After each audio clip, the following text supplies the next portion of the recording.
മഹാലക്ഷ്മി സീരിയലിൻ്റെ ഇന്നത്തെ എപ്പിസോഡ് റിവ്യൂയിലേക്ക് എല്ലാവർക്കും സ്വാഗതം. അങ്ങനെ കണ്ണനാണെങ്കിൽ കമലേശ്വരത്തിലേക്ക് തന്നെ തിരികെ എത്തുകയാണ്. എന്നിട്ട് അവിടെ വന്ന് അയ്യപ്പസ്വാമിയുടെ മുന്നിൽ വെച്ച് തന്നെ ഭക്തിപൂർവ്വം തൻ്റെ വ്രതം അവസാനിപ്പിക്കുന്നുണ്ട്. പിന്നീട് ശത്രുക്കൾക്കൊരു ഞെട്ടിക്കലും അതുപോലെ തിരിച്ചടിയുമായിട്ട് അവരെയെല്ലാം ഉറക്കത്തിൽ നിന്നും വിളിച്ചുണർത്തുകയാണ്. ദുർഗയോട് കണ്ണനെ കാണുന്നില്ലെന്ന് മഹിയാണെങ്കിൽ ആദ്യം കള്ളം പറയുന്നുണ്ടെങ്കിലും ദുർഗയാണെങ്കിൽ അവളെ വേണ്ടുവോളം കുറ്റപ്പെടുത്തുകയാണ്. അതിനിടയിലാണ് കണ്ണൻ ആ മാസ് എൻട്രി നടത്തുന്നത്. കരുണയെയും മേഘനാഥനെയും ഉണ്ണിയെയും ദുർഗയെയൊക്കെ തന്നെ ഒരു നിമിഷം ഞെട്ടിച്ചുകൊണ്ടാണ് ആ ഒരു എൻട്രി. എന്തായാലും നിങ്ങളുടെയൊക്കെ പ്രാർത്ഥന കൊണ്ട് താൻ മല കയറി സുഖമായിട്ട് തിരിച്ചെത്തിയെന്നും പിന്നെ അതിനിടയിൽ ഒരുപാട് പ്രശ്നങ്ങൾ ഉണ്ടായിരുന്നു എന്നൊക്കെ തന്നെ കണ്ണനാണെങ്കിൽ പറയുന്നുണ്ട്. പിന്നീട് മേഘനെ നോക്കിയിട്ട് എപ്പോഴാടാ നീ ഇവിടെ താമസം ഉറപ്പിച്ചതെന്നൊക്കെ ചോദിക്കുന്നുണ്ട്. എന്തായാലും എല്ലാവരെയും നാണം കെടുത്തിക്കൊണ്ട് അവരാണെങ്കിൽ അകത്തേക്ക് കയറി പോകുന്നു. അതിനുശേഷം കണ്ണനും മഹിയും റൂമിലേക്ക് പോവുകയാണ്. ഈ സമയം കരുണയും ഉണ്ണിയും ദുർഗയും മേഘനാഥനും എന്താ സംഭവിച്ചതെന്നറിയാതെ ഒരു നിമിഷം ആകെ അന്താളിച്ച് നിൽക്കുകയാണ്. കരുണ ചോദിക്കുന്നുണ്ട്, ഇയാളിപ്പോൾ തിരികെ എത്തിയിരിക്കുന്നു, അപ്പോൾ മരിച്ചെന്ന് പറഞ്ഞത് ആരാണ്? നിങ്ങളെല്ലാവരും ചേർന്ന് വീണ്ടും വീണ്ടും മനുഷ്യനെ ഭ്രാന്ത് പിടിപ്പിക്കുന്ന രീതിയിലാണല്ലോ ഓരോന്ന് ചെയ്തു കൂട്ടുന്നത്. ഇപ്പോൾ ഇയാൾ ജീവനോട് തിരികെ വന്നിരിക്കുന്നു എന്നത്തേതും പോലെ. മേഘേട്ടൻ എന്ത് ചെയ്തെന്നാ പറഞ്ഞ്? ആര് മരിച്ചെന്നാ പറഞ്ഞ്? ഇത് കേൾക്കുമ്പോൾ തന്നെ മേഘനാഥൻ പറയുന്നുണ്ട്, എനിക്കത് തന്നെയാണ് ആകെ ഒരു കൺഫ്യൂഷൻ. മരിച്ചു എന്ന് പറഞ്ഞത് അപ്പോൾ ഇവരല്ലേ? ഇവൻ ജീവനോടെ ഉണ്ടെങ്കിൽ ഉറപ്പായിട്ടും മാർക്കോയും ജീവനോടെ ഉണ്ടാവും. പിന്നെ മഞ്ജുവിൻ്റെ വീട്ടിലേക്കല്ലേ നേരെ പോയെന്ന് പറഞ്ഞത്, അപ്പോൾ പിന്നെ സാഗറും തിരിച്ചെത്തിയല്ലേ? എല്ലാം കൊണ്ടും കൺഫ്യൂഷൻ ആവുകയാണല്ലോ. എന്നെപ്പോൾ വിളിച്ചത് ആരാണ്? ഈ പറയുന്ന സാഗർ ഹോസ്പിറ്റലിൽ അഡ്മിറ്റാണെന്നൊക്കെ പറഞ്ഞ് കോള് വന്നിരുന്നല്ലോ. കൊക്കയിലേക്ക് വീണ് രണ്ടുപേർ മരിച്ചു എന്നും.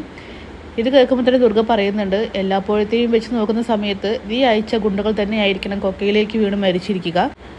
അത് തെറ്റിദ്ധാരണയിലൂടെ നമ്മളിലേക്ക് എത്തി. ആ മാർക്കോ തന്നെ ആയിരിക്കണം ഈ വിവരങ്ങൾ നിന്നെ അറിയിച്ചതെന്നൊക്കെ പറയുകയാണ്. മേഘനാഥൻ പറയുന്നുണ്ട്, അപ്പോൾ വീണ്ടും നമുക്ക് ചതി പറ്റിയെന്നൊക്കെ. അങ്ങനെ കരുണ പറയുകയാണ്, എന്തൊക്കെയായിരുന്നു? സ്വത്തുക്കൾ സ്വന്തമാക്കുന്നു, അവളെ ഒരു മൂലയ്ക്ക് അടിച്ചു ഒതുക്കുന്നു, അവളെ ഭീഷണിപ്പെടുത്തി എല്ലാം കൈക്കലാക്കി രാജാവിനെയും റാണിയെയും പോലെയൊക്കെ തന്നെ വാഴുന്നു. എല്ലാവരും സ്വത്തുക്കൾ വീതം വയ്ക്കലും മഞ്ജുവിനെ സ്വന്തമാക്കലും എല്ലാം കഴിഞ്ഞു. ഇതൊക്കെ കേട്ട് ഉണ്ണി പറയുന്നുണ്ട്, നമ്മളാരും ഇങ്ങനെയൊന്നും പ്രതീക്ഷിച്ചില്ലല്ലോ. നിങ്ങളൊന്നും മിണ്ടിപ്പോവരുത്. നിങ്ങളെക്കൊണ്ട് ആരെ കൊണ്ടും അവളെയും അവനെയും തകർക്കാനായിട്ട് കഴിയില്ല. കാരണം അവരെ അത്രത്തോളം കാര്യങ്ങൾ മുൻകൂട്ടി കാണുന്നുണ്ട്. നമ്മൾ അവർക്ക് പുറകെ ഉണ്ടെന്ന് അവർ ഏകദേശം മനസ്സിലാക്കി കഴിഞ്ഞെന്ന് കരുണ പറയുകയാണ്. എന്നാലും ഇത് വല്ലാത്തൊരു ചതിയായി പോയെന്ന് പറഞ്ഞുകൊണ്ട് ദുർഗയാണെങ്കിൽ വളരെ സങ്കടത്തോട് കൂടിയിട്ട് പറയുന്നുണ്ട്, ഇത്രയും നേരം ഞാൻ ആ ഭഗവാന് മുന്നിൽ വിളക്ക് വെച്ച് പ്രാർത്ഥിച്ചത് അവൻ ജീവനോടെ തിരികെ വരരുത് എന്നായിരുന്നു. ഇതിപ്പോൾ നമുക്കാണല്ലോ തിരിച്ചടി കിട്ടിക്കൊണ്ടിരിക്കുന്നത്. അങ്ങനെ മേഘനാഥനാണെങ്കിൽ ആകെ തകർന്നു പോവുകയാണ്. മഞ്ജുവിനെ സ്വന്തമാക്കണമെന്ന്, സ്വത്തുക്കളൊക്കെ സ്വന്തമാക്കണം എന്നൊക്കെ അവൻ വിചാരിച്ചതായിരുന്നല്ലോ. എല്ലാം ഒറ്റ നിമിഷം കൊണ്ട് ഇല്ലാതെയാവുന്നു. കരുണയാണെങ്കിൽ എല്ലാവരെയും കുറ്റപ്പെടുത്തിക്കൊണ്ട് വളരെ ദേഷ്യത്തോട് കൂടിയിട്ട് അകത്തേക്ക് കയറി പോകുന്നുണ്ട്. ഈ സമയം ഉണ്ണിയാണെങ്കിൽ ദുർഗയോടും മേഘനാഥനോടും പറയുകയാണ്, ഇക്കാര്യത്തോട് കൂടിയിട്ട് ഞാൻ എൻ്റെ ജീവിതത്തിൽ വിജയിച്ചു എന്നാണ് കരുതിയത്. ഇനി വീണ്ടും അവളുടെ കുത്തുവാക്കുകൾ കണ്ട് ജീവിക്കാനായിരിക്കും എൻ്റെ വിധി എന്ന് പറഞ്ഞുകൊണ്ട് ഉണ്ണിയും പുറകെ പോകുന്നുണ്ട്. അങ്ങനെ ദുർഗയാണെങ്കിൽ, എടാ മേഘ, ഇനി നമ്മൾ എന്ത് ചെയ്യാൻ? എല്ലാപ്പോഴത്തെയും പോലെ നമുക്ക് പണി കിട്ടിയല്ലോ അമ്മായി എന്നൊക്കെ പറഞ്ഞ് മേഘനാഥനാണെങ്കിൽ അവിടെ അങ്ങനെ നിൽക്കുന്നുണ്ട്. എന്തായാലും റൂമിലേക്ക് പോകുന്ന കണ്ണനാവട്ടെ കുളിച്ചൊന്ന് ഫ്രഷ് ആവുകയാണ്. അതിനുശേഷം കണ്ണൻ പറയുന്നുണ്ട്, ഇവർക്കിപ്പോൾ നല്ലൊരു തിരിച്ചടി തന്നെയാണ് കിട്ടിയിരിക്കുന്നത്. എൻ്റെ ഡെഡ് ബോഡി പ്രതീക്ഷിച്ചവരുടെ മുന്നിൽ ഞാൻ ജീവനോടെ വന്നിരിക്കുന്നു. ഇനി ഒരു ഷോക്ക് ട്രീറ്റ്മെൻറ്റും കൂടി ഉണ്ട്. നിൻ്റെ രണ്ടാനച്ഛനെയും കൂടി വിളിക്കേണ്ടേ മഹി എന്നിങ്ങനെ കണ്ണനാണെങ്കിൽ മഹാലക്ഷ്മിയോട് ചോദിക്കുമ്പോൾ, വേണം കണ്ണേട്ട, അവരും കൂടി കണ്ണേട്ടൻ തിരിച്ചു വന്ന കാര്യം അറിയണം. എല്ലാവരും സന്തോഷിച്ചതുപോലെ തന്നെ ഇപ്പോൾ ഉറങ്ങാതെ സന്തോഷം ആഘോഷിച്ചുകൊണ്ടിരിക്കുന്നുണ്ടാവും ആ മുത്തശ്ശിയും എൻ്റെ രണ്ടാനച്ഛനും. എങ്കിൽ പിന്നെ വൈകണ്ട, പെട്ടെന്ന് വിളിച്ചോ എന്ന് പറഞ്ഞുകൊണ്ട് മഹി എടുത്ത് വീഡിയോ കോൾ ചെയ്യാനായിട്ട് പറയുകയാണ്.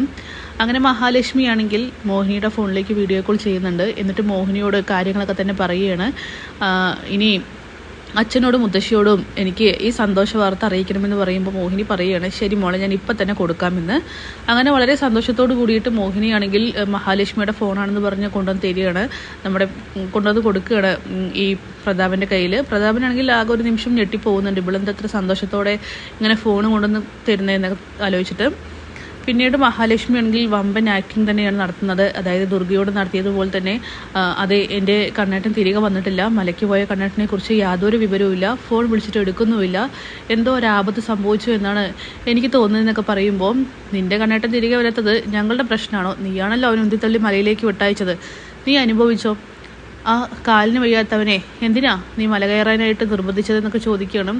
അയ്യോ എന്നെ സഹായിക്കണം, എൻ്റെ കണ്ണേട്ടനെ എങ്ങനെയും കണ്ടുപിടിക്കണം എന്നൊക്കെ പറയുമ്പോൾ അവനെ ഇനി തിരിച്ചു വരാനൊന്നും പോകുന്നില്ലെന്ന് പറഞ്ഞുകൊണ്ട് പ്രതാപനാണെങ്കിൽ പൊട്ടിത്തെറിക്കുകയാണ്. പിന്നെ അവൻ എന്തെങ്കിലും ആപത്ത് സംഭവിച്ചിട്ടുണ്ടെങ്കിൽ അതിൻ്റെ കുറ്റക്കാരായിട്ട് നീ ഞങ്ങളെയൊക്കെ ചുമത്തിയാലുണ്ടല്ലോ, നിന്റെ ചെകിട്ടടിച്ച് പൊട്ടിക്കുമെന്നൊക്കെ പറഞ്ഞുകൊണ്ട് മഹാലക്ഷ്മി ഭീഷണിപ്പെടുത്തുകയാണ്. അത് കണ്ണനാണെങ്കിൽ സഹിക്കാൻ കഴിയുന്നില്ല. നടന്നുകൊണ്ടിരിക്കുന്ന കണ്ണൻ വേഗം തന്നെ വീൽ ചെയറിലേക്ക് കയറി ഇരുന്നിട്ട് ആ ഫോൺ അങ്ങ് വാങ്ങുകയാണ്. എന്നിട്ട് തൻ്റെ മുഖം പ്രതാപൻ അങ്ങ് കാണിച്ചു കൊടുക്കുന്നുണ്ട്. ഇത് കാണുമ്പോൾ തന്നെ പ്രതാപനാണെങ്കിൽ ആകെ ഷോക്കാവുന്നു. ഇപ്പം സമാധാനമായടോ, ഞാൻ ജീവനോടെ എത്തിയെന്നൊക്കെ പറയുകയാണ്.